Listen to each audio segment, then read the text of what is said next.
Hello and welcome. Thank you for joining me. I'm Anne. In recent episodes, I've been looking at a list of qualities of what love is and what love is not. This evening, I'd like to spend a little bit more time looking at the statement, love always trusts.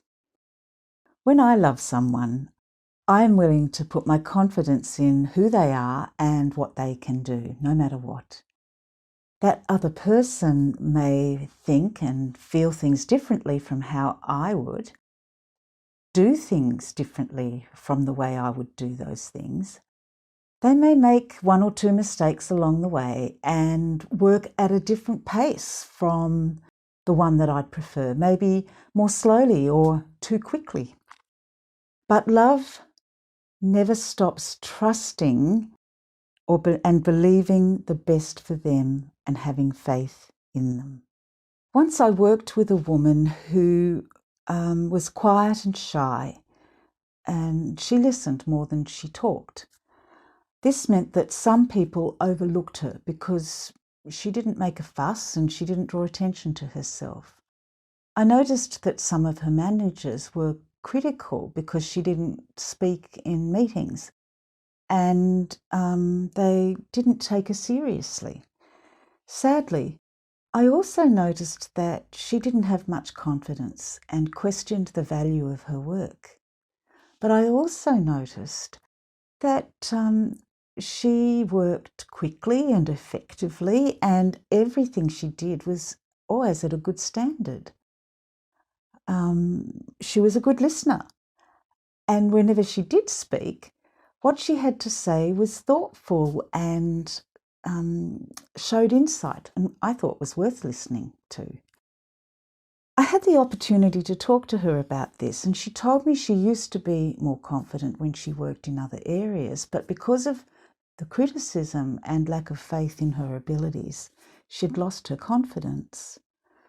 So, in other words, because other people stopped trusting her, she had stopped trusting herself. Too many times I've seen this happen in various interactions in which I've been involved. And it's happened to me sometimes as well.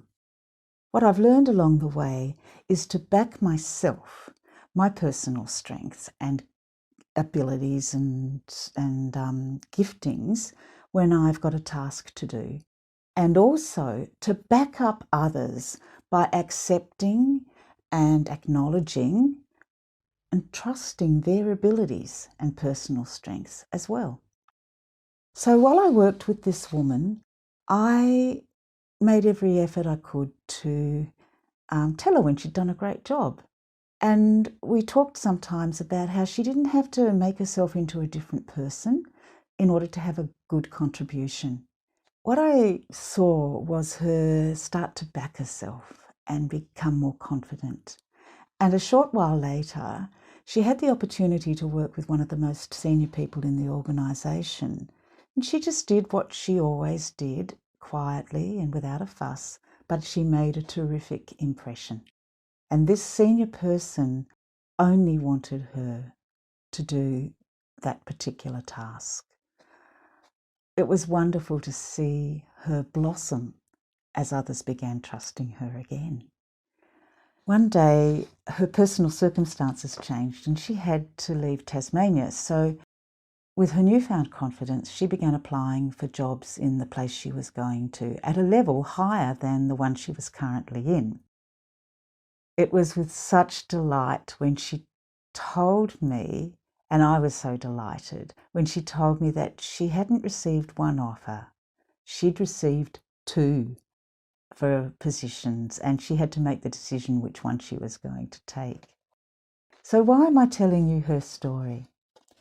Because we all have different strengths and giftings, and trust makes such a positive difference in people's lives in terms of how they see themselves and how they use those gifts and strengths that they have.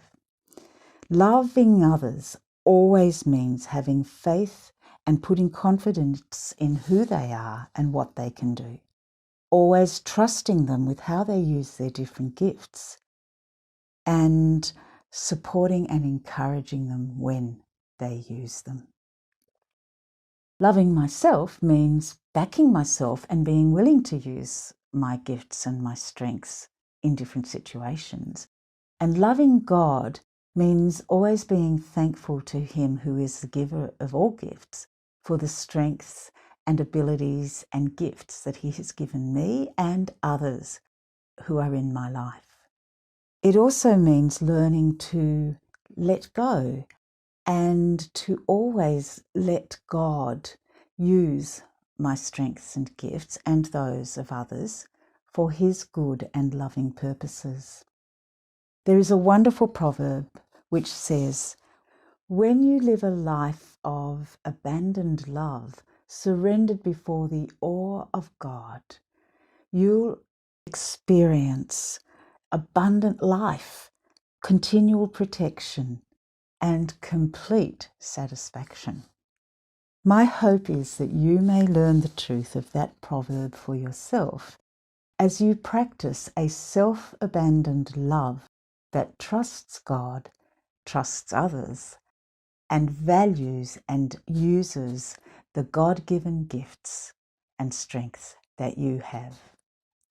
Bye for now.